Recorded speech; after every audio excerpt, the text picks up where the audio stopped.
ಈ ದಿನ ರವೆ ದೋಸೆ ಮಾಡುವುದನ್ನು ನೋಡೋಣ.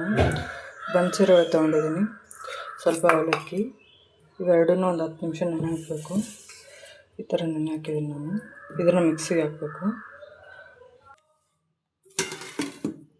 1-2 ಸ್ಪೂನ್ ಅಕ್ಕಿ ಹಿಟ್ಟು ಹಾಕ್ತಾಯಿದ್ದೀನಿ.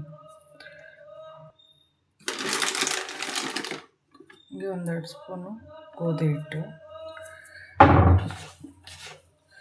ರುಚಿ ತಕ್ಕಷ್ಟು ಉಪ್ಪು,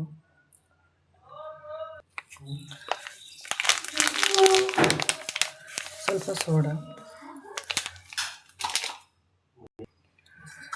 ಇದಕ್ಕೆ ಸ್ವಲ್ಪ ನೀರು ಹಾಕಿ ಮಿಕ್ಸಿ ಹಾಕ್ತಾಯಿದ್ದೀನಿ. ದೋಸೆ ಹಿಟ್ಟು ರೆಡಿ ಆಗಿದೆ. ಒಂದು ಬಾಣಲೆಗೆ ಹಾಕೊಂಡು ಈ ದೋಸೆ ಹಿಟ್ಟಿಗೆ ಈರುಳ್ಳಿ, ಕೊತ್ತಂಬರಿ, ಕರಿಬೇವು ಹಾಕ್ತಾಯಿದ್ದೀನಿ.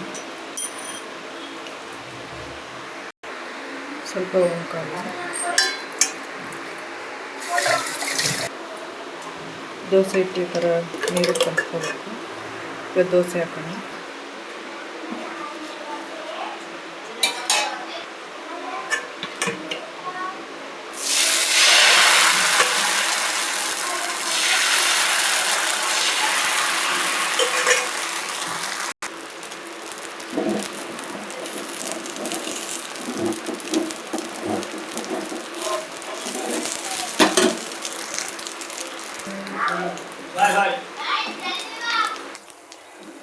ದೋಸೆ ಎಷ್ಟು ಬಂದರೆ ಸಾಕು.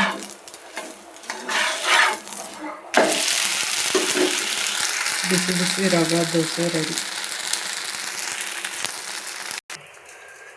ಬಿಸಿ ಬಿಸಿ ಚಿರೋಟಿ ರವೆ ದೋಸೆ ಮತ್ತು ಶೇಂಗಾ ಚಟ್ನಿ ರೆಡಿ. Thank you.